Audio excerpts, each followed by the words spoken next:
Welcome back to Angie and Christie Right Now.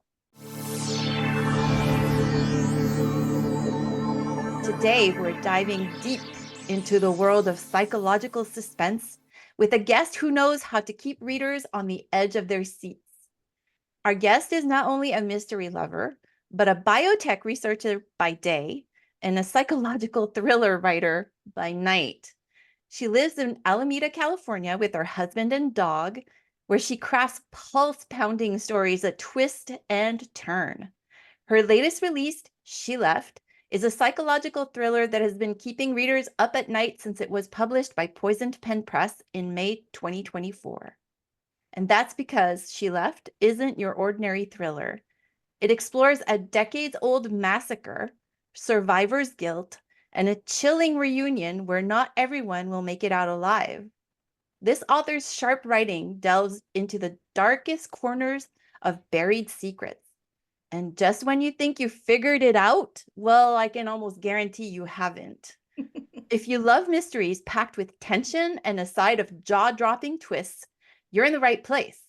We are beyond excited to have a true talent in psychological suspense invited to the show. Welcome, Stacie Grey, to our podcast. Oh, thank you. Thank you for such a wonderful introduction. I feel like I got to go get the real author now. I know all of that is yours. It's all true. Everything is good. But is there anything that you could add to that? I don't think, no, I think I can't top that. Excellent. And for those of you, look behind Stacie's shoulder every once in a while, you'll see the adorable dog. Oh my gosh. He sort of vanished into the sunlight now, but Oh, it's okay. He'll come back. Great. That's okay. But the first question that we always ask our authors is always the same, and it's always, how did you know that you wanted to become a writer? well, really because I was a reader first. Always loved books. I've read from being a little kid, from being read to just picking up any books that were lying around the house and reading them. That was how I got into mysteries. Was my parents read a lot of mysteries, so I just read the things they left around the house. And yeah, and then I would make up stories for myself, and eventually I wanted to write my stories down, and so that's where it sort of just seemed like a writer was a thing I had to be. And How old were you how, when you wrote your first book? Well, not counting the one that I did in like third grade. That's what I was talking about. Yeah. My first my first full-length novel that I finished, I started writing in college, Okay. and finished it somewhat later. That one lives in infamy on some hard drive somewhere. Oh, yeah. I was curious about the very first one, the third grade one. Yeah, that one I actually my mom dropped off a bunch of my stuff and I came and I think it was a school project, so we did our own little illustrations and bound it with, you remember that paper that you put on the bottom of the drawers? Um, The that was, contact paper. yeah, contact Yes, paper that's for the funny. binding. Oh my gosh, I that is love so that. cool. So now you're in college and you are studying what? But molecular and cell biology. Right, that's what I thought, because if you're working in biotech, Yeah. so are you taking writing classes? Well, so I went to Caltech, which is a primarily science and technology focused, science and engineering and math focused university. So unfortunately, the humanities were a little neglected. I did have a couple writing classes. I had one truly terrible writing teacher, I will say, when I presented my story to because it was one sort of done workshop style. I presented my story to the class, and she said, "Well, this is fully plot driven, so there's no reason for us to discuss it." And so that was, so I will say, Caltech's a wonderful school in many respects. It is not a great place to get a writing education. Well, first of all, congratulations on going to Caltech. That is quite an achievement, and it goes to how hard you studied in school to get there. Congratulations on that. But that was crazy. Wow. Yeah, no, I think I certainly that was quite a while ago. Yeah, I tell the story because I truly doubt that woman is teaching there this at this point, and they may have improved there. Yeah. And I did have, I had a terrific history teacher. That what I would say is the humanities faculty were pretty hit or miss. Um, but what are you writing at that point? Like, are you already writing mysteries? Yeah, so I mean, always mysteries for me. My that very first book was it was a murder mystery among flower fairies, so kind of a mystery fantasy hybrid. Um, and it, it might have had its points. It was definitely a first book. Um, but But but that yeah, sounds I did like write kind a. of cool. Like, Very cool. right? Like, would you ever Yeah, revisit that? I would have to, I think I would have to start from scratch. Mhm. I don't think there's much that is probably salvageable writing wise in that book. But We all have that book, right? yes. Yeah, the one in the drawer. This is Right. But so what gave like I'm just trying to get to the like what how, you're already in college, you're Caltech, so you are probably studying a lot. Mhm. So where are you finding the time, or is this how you like space out of the rest of the, the heavy duty studying? How Yeah, I mean, I didn't finish. I will say I was writing the book. I mean, yeah, and it was sort of in between times. I was studying a lot, but the other thing about Caltech is not a lot of social life. got it? So, um, yeah, Yeah, no, I wrote that one longhand, a lot of time just sitting out on the lawns in front of the faculty club. nice. Yeah. And yeah, and it was sort of a mental break and a, no, not that kind of mental break. No, but Um, no, I know what you but mean. Like you needed the mental break from the right. rest. Right, right, right. Yes. Mhm. So yeah, and I mean I did not finish the book until a little after college because it wasn't, this wasn't 1,000 words a day kind of writing Right. routine. So Absolutely. did you enjoy the characters as you were like writing the story? Oh Like, yeah. No, I did love the characters I created in that one. that's Excellent. nice. So where do you go from there? Like, so now you're out of college, you have a story behind you. What pushes you to keep on writing? Um, well, I mean, so I did, I finished it, I queried that and it didn't go. I guess I just always, it was what I wanted to do. And if you want to do it, you keep doing it. Mhm. So yeah, I wrote another book that time. Yeah, the next one, interestingly, was a murder mystery set during a global pandemic. Oh, Um, pre 2020. much pre 2020. This would have been like 2003, 2004. This goes back a way. My publishing journey has taken me a while. Which is All of these perfect. are manuscripts in the drawer. And did And you finish that story? that one's a little bit better, but it's probably still not publishable quality. I did, another one that I queried and had to set aside. Mm. And then I just I got a real wild idea and went fully into science fiction and wrote a story about giant underground squid. So let's hope that my predictive powers stopped with the pandemic. Shockingly, that one was not publishable. So then I wrote a kind of more conventional, quirky kind of comic mystery, and that was the one that I signed with my agent on. Okay. Now, Okay. how long does it take you to write the first one that you actually get an agent from? Um, how long was I working? That one, it ended up, I think it took me a couple years to finish that book, maybe more, because that was one where I got partway through and I'd realized that I had made some bad choices plot-wise early on. So I Mhm. had to stop.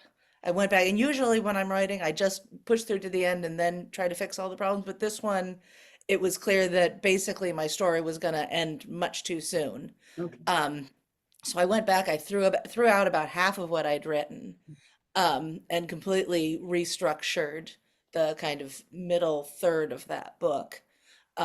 So that ended up taking me a little bit longer. It might have been 3 or 4 years when I, when not writing to a deadline and having job and life and stuff. That the yeah Each of these books was over several years of writing.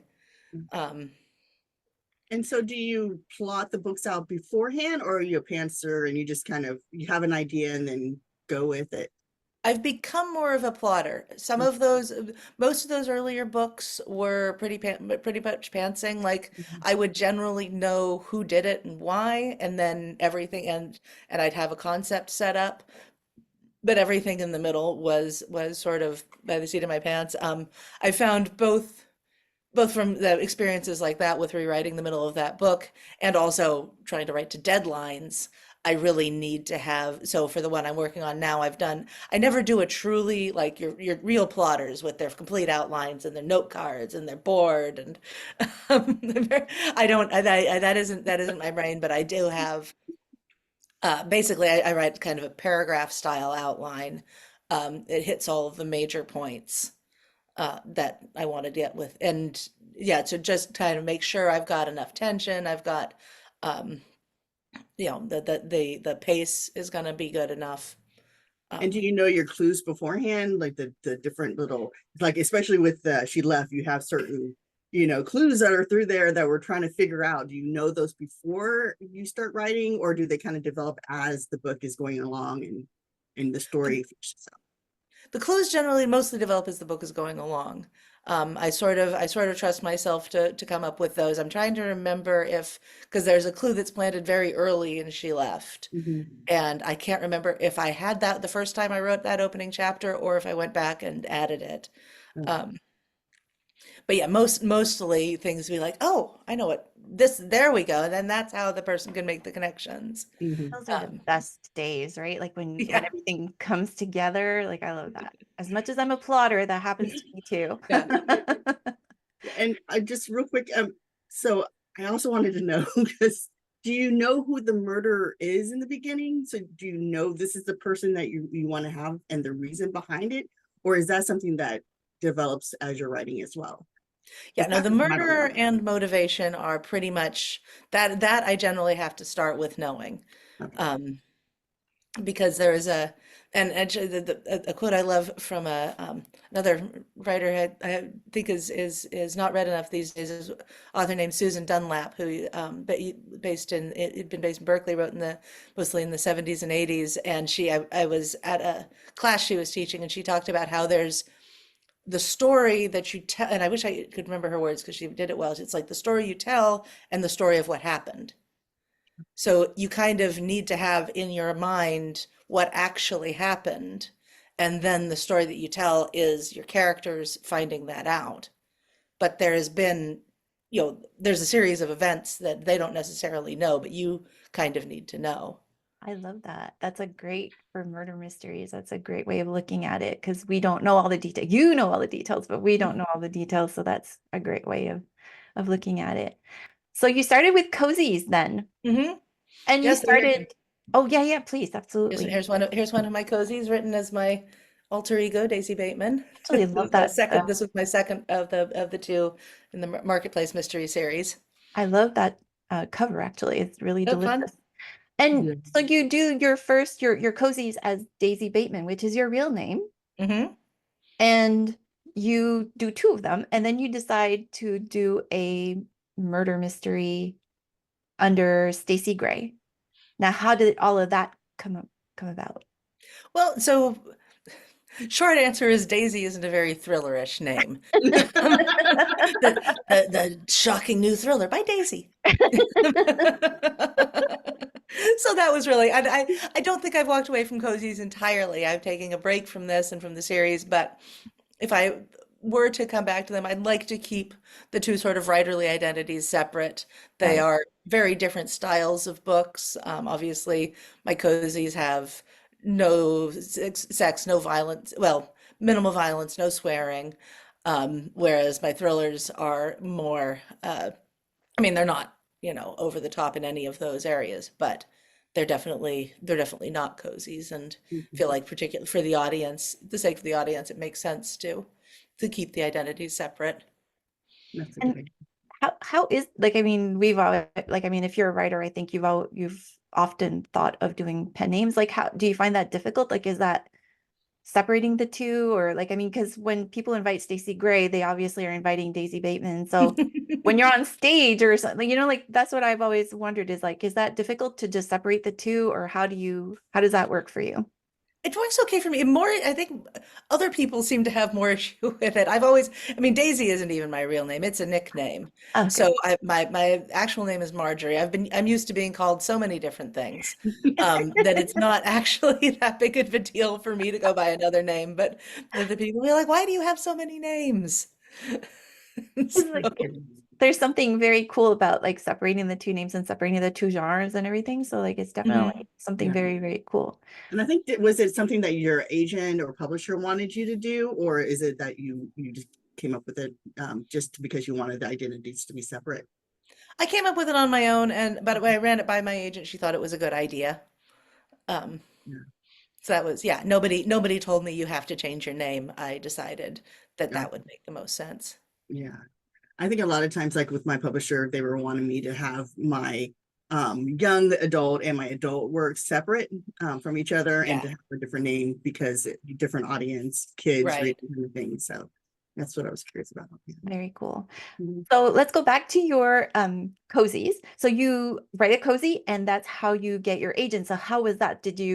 Was it a long process or did you find your agent rather quickly? How did that all go? It took quite a while. I mean, querying always takes a It's while. By horrible. this time, this was the fourth book I'd queried, so I was sort of, it was into at least now it was emails. I think these days it's more forms, but Mhm.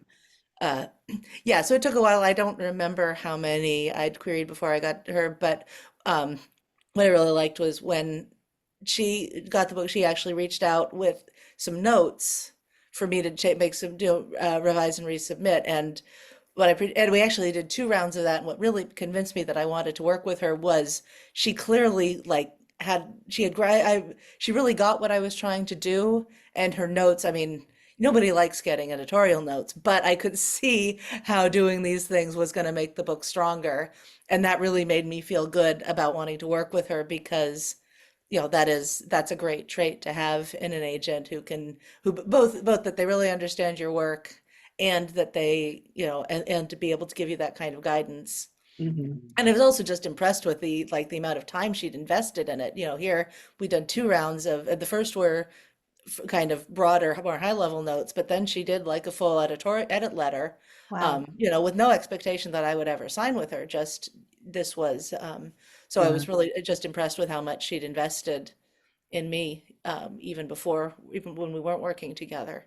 Oh So, gosh, what a way to just grab it, right? Because that's the one thing when you're querying that you have all the doubts and oh fears yeah, and things, and to have someone just show that much interest in your work and yeah. that much time in it, that's fantastic. Yeah, so that book actually then did not sadly end up being published. It sold to a small publisher that closed the imprint before they sent me back the countersigned contract. Oh no. So, yeah, and I found out via Facebook. I wasn't even one of their authors, so I found out what the other authors were complaining about it on That's Facebook. So heartbreaking. Wow. yeah, that was a fun birthday. Oh no, My you're gosh, serious. no. But Oh, Sad. unfortunately, this is why my one advice to, well, not my one, I have lots of advice, but one of the major things I like to tell, people working on being a writer is always be working on something else. And That's so I true. had actually been working on the first of the marketplace mysteries while we were on submission okay. with the other book. And so I was able to kind of pull myself out of the pit of despair and finish that and get it going not that Was long the after. one that didn't end up getting published, was that also a cozy mystery? It was more of a quirky kind of, it was less of a straightforward cozy amateur sleuth. It was more of kind of a screwball quirky mystery. But still it would generally fall in the cozy genre in terms of meeting the kind of the parameters of cozies. But since you have two published books that are cozies, obviously you went on submission with the other one and you found a Yeah. publisher. And was it a two book deal?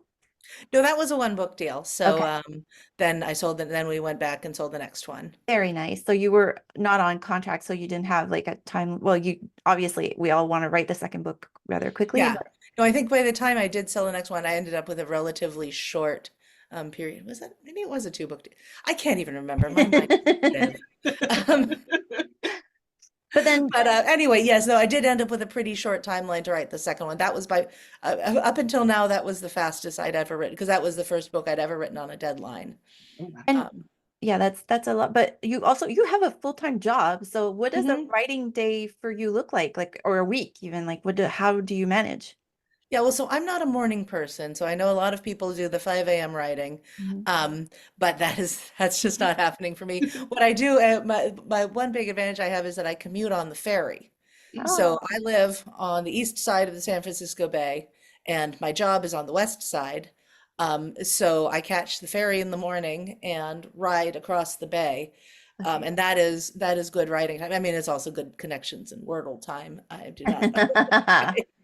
But and then in the afternoon coming back. So I get 40 minutes each way or so of writing time. And then in the evening, I write pretty much until bedtime.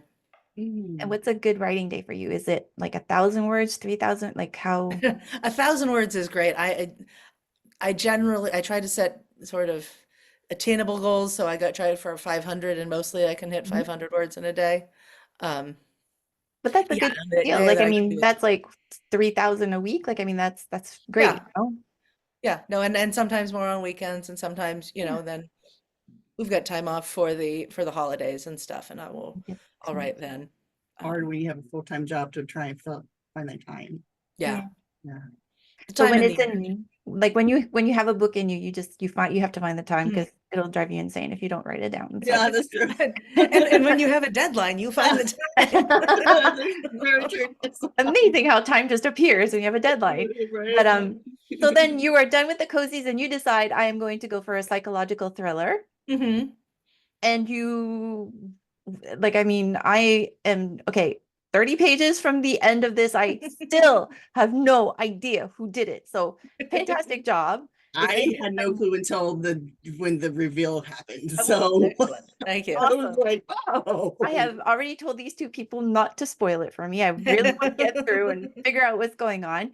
But how do you come up with this idea? Like, where does this come from? I mean, so obviously there's a root of inspiration and then there were none.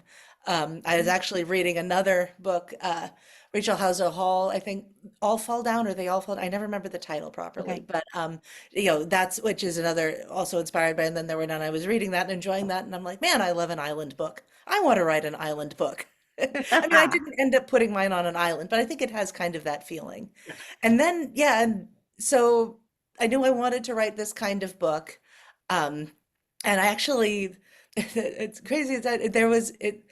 The opening scene kind of started with a dream or like not quite dream, but when you're sort of you're like half awake and kind of images and stuff. So I was just seeing this girl going through dark woods and as I kind of slowly wake up, I'm like, oh, but okay, what's she doing? Like, it's obviously that horror movie trope, the Mhm. girl running away, but okay, well, what if she's not running away? Where and thinking about different things that she could be that could be why she's in the woods and what the outcome of that is. Yeah. And that those kind of ideas kind of meshed together, and I ended up with after quite a bit of writing and rewriting, I ended up with She Left. I It was interesting because just that opening scene with her going through the woods really kind of showed her character because most teenage girls will not be wandering through a woods. Like, okay. and and then hearing all the noises but she just kept going and she didn't go to and so because I'm trying not to spoil it. But yeah, it really showed the strength that she had. And so that kind of set the tone for the character going forward. How did you develop your characters? Because you have multiple characters that you have, and you're writing from their point of view. How did you do that for the story? So that's something that definitely worked over the course of writing because I tend to start particularly secondary characters being kind of sketchy, kind of just almost placeholders, and then as I go along, like try to layer them, try to not not go with the first thought, like they call not doing level one thinking, Mhm. like oh this this hot guy is really cool or whatever, that this person they're rich and therefore they're snobby.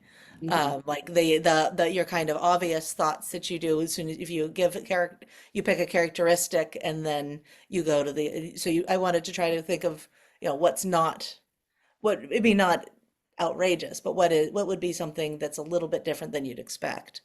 And then actually, in writing from their points, they each doing each of their POVs really helped me to do that, to think about them as characters and to get inside their own heads. Right. Um, Because they're and secondary character. I mean, they weren't involved they weren't like family members. Like some of them were, Mhm. or main characters. As Right. or, I'm going to say not main characters, but they're people that you wouldn't expect to be there. They're kind of Mhm. the peripheral type of people, and they're coming for a specific reason, in order to kind of figure out what happened to the people that they loved, or, Right. that the reasons I'm trying to do this without spoiling it, the reasons why they're there. And so, Right. they had their own motivations. And it was interesting seeing how you kind of delve deeper into why they're there, what their Mhm. motivations are, and then slowly dripping clues as you go along as to, okay, there is actually something bigger going on, a broader plot that was going Mhm. on. And I loved how you just kind of set them up and made them become fully fleshed out characters. I mean, they Thank you. became people that felt like real people, Mhm. as the characters are going on. Um, and so you said that you like that locker room mystery type, and the island, where, in Mhm. modern days you can't really do that without, It gets harder and harder. yeah. So how did you come up with that concept of, keeping them isolated? Like, Yeah, so it's definitely tricky, especially, I mean, there's a reason so many of these books are set on islands because,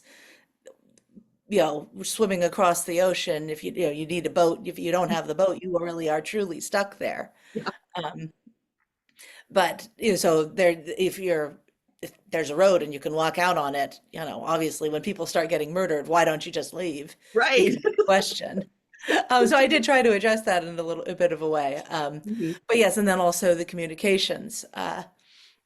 So I don't say how I was pleased with what I came up with for that. I don't think I'm going to be able to use the same trick again, but Well, it was perfect. Yeah, it was, and it worked with the setting. So, Mhm. not to give spoilers, everyone, but this is right. Like the way you did it, it kept them, where you could develop the plot without Mhm. outside interference, and that was perfect. I love the way you did that. So, and your culinary mystery series, cozy mystery series, like Mhm. how how different was it to go from writing a cozy mystery to writing a thriller? Like, did you have to kind of change your mindset as far as like when you were writing them?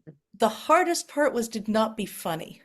Oh, So in the culinary mysteries, I drop in little asides, little jokes all the time, and you can have a little bit of humor in a thriller, but you don't want to break up that tension so much. So mm, I kept having to take out jokes. Um, I had a lot more in the first draft, and it just keeps getting flagged. This is funny, but it's not right for, this isn't really, the tone is wrong. So yeah, really it was the tone that was the most difficult to okay. change, the kind of the voice, I guess, Mm. because in the cozies, it's a very kind of friendly, my main characters just trying to keep it together, and but goofy things happen, and there's animals, you can't have nearly as many fun animals in thrillers is what I found. No comic scenes Very involving geese, they just aren't okay. Yeah, that's cool. funny. Yeah. Well, thank you for coming on and talking to us about She Left and your cozies and the name change and how you got there. We love, yes, we absolutely love it. I am so thrilled to finish it and figure out who did this because there's so many possibilities right now, and that was awesome. Yeah, and it's hard talking Thank you about so it much for without having me. giving some spoilers. No Because it's so spoilers, good, no y'all. spoilers. It's so good. But we are going to move on and we are going to go into what we call our speed round. Mm. It's 10 Okay. questions, very simple. And we just want the listeners to get to know you as a person rather than an author. Are you ready? Are you a summer person or a winter person? Summer, like sitting outside, Plus, you're in California, so it sounds to me like, yeah, that would be a very good. If you could instantly be an expert at something, what would it be? writing. You're already an expert at Every that. time I start a book, I realize I have no idea what I'm doing. You Yeah, fake you it hide well. it You really do very well. well. Okay, fine. We'll let you get away with that, but I don't know. Um, is there a food that you refuse to eat? Cilantro. Are you I've one of got the those soap gene. From people? California. I know it's very challenging. There are many fine foods with, I will, if there's guacamole that has cilantro in it, I try to eat around the cilantro. But yeah, no, it's I've got the gene. It tastes bad to me. Oh, yeah. I'm the only one without the gene in my family, so I love cilantro. The rest of them are like, why are you eating that soap? So it's okay. Yeah. Um, do you prefer paper books over ebooks or audiobooks? Like what when you're reading a book, what kind, or do you do a mishmash hybrid? I do a combination of ebook and paper. I really like the experience of paper, but ebooks, it's just so nice to be able to carry, 1,000 Yeah. books with me on vacation, which I used to kind of do, but I needed an extra suitcase. Mm. Audio, I just, I don't connect as much with audio. I certainly like it. I don't have like anti-audio feelings, Mm. but I think for me, reading on the words on the page is more how I like to experience a book. Mhm. There's it's two very different things. I think like the audiobook experience and the reading experience, but like depending on the sometimes narrators make the book come to Mhm. life. It's incredible. Like Night Circus, I will tell everybody right now, if you want the audiobook, it's amazing. Um, if you could be a fly on the wall for a day, where would you go? Hmm. Well, somewhere they didn't have a lot of fly swatters.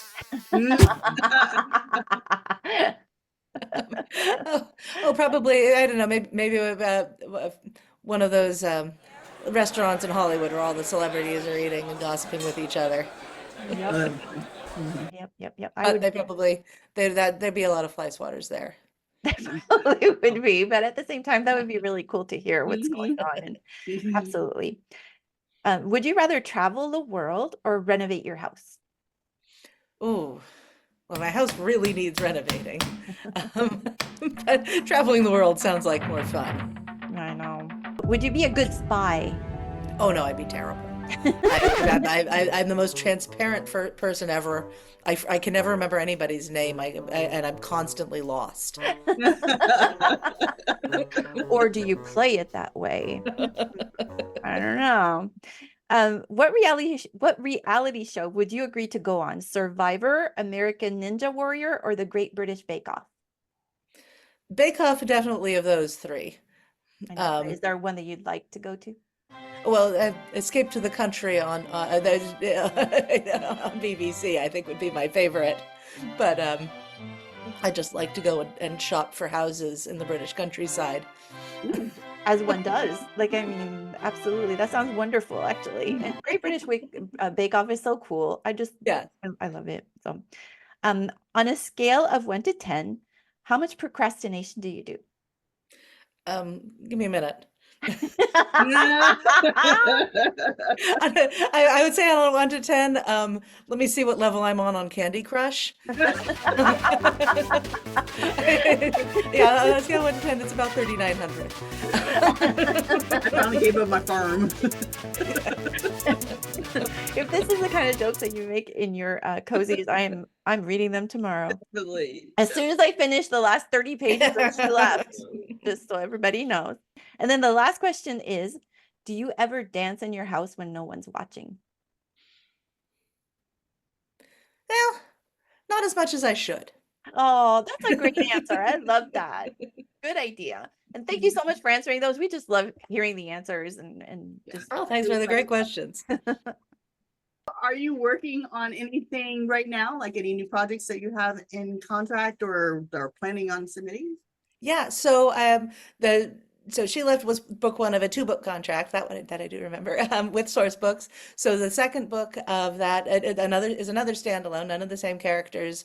It's called She Didn't Stand a Chance. It's kind of it's set in a modernist house in Palm Springs. It's kind of if the dad on Succession was murdered and a fifth kid showed up to solve it. Um, so it's kind of a dark family drama with lots of various murders and in the desert heat. Ooh, that sounds That good. sounds So that's great. coming out next August, and now I'm working on another book that I'm just kind of getting started on. Is it a cozy mystery or another Another psychological? psychological thriller. So these Yeah. are all the things I'm working on now are all more psychological thrillers, more books I'm writing. Stacie Grey. Um, Okay. I'm so okay with that. Actually, And so you said that comes out in August. So when is it due? Are you finished with it? So or are you I've turned in the book. I'm currently waiting on copy edits. So while I'm waiting on copy edits, I'm working on the next thing. Okay. Um, Oh, and good. yeah, so looking forward to getting that one out in the world. Well, you definitely have to come back again when you're Yes, I would ready. love Yeah, to. when you publish again. absolutely. So, and so where can people find you on the internet? They can find me. My website is staciegrey.com. I'm also active on Threads and Instagram as Stacie Grey author, and Mastodon.social is Daisy J. But I don't post a lot there. But anybody else is on Mastodon, I'd love to find you. Um, yeah, so that's most of my internet presence. Okay. Very cool. Well, we just want to thank you so much for coming on. Thank you for having me. Jason Powell, he was on before and he Yes, told everyone about he is great. So He's we've the been best. so blessed to have you and all your agent siblings come on the show. And yeah, you guys have been so sweet and we really appreciate that you came on. And so everyone, if you haven't watched any of the other author interviews, please do that. If you haven't subscribed, definitely please do that. Everyone, thank you so much for joining us. Thank you again to Stacie Grey and also her alter ego, who is Stacie Bateman and does cozy. So if you want to be cozy, definitely check that out as well. So thank you so much for coming. Thank you.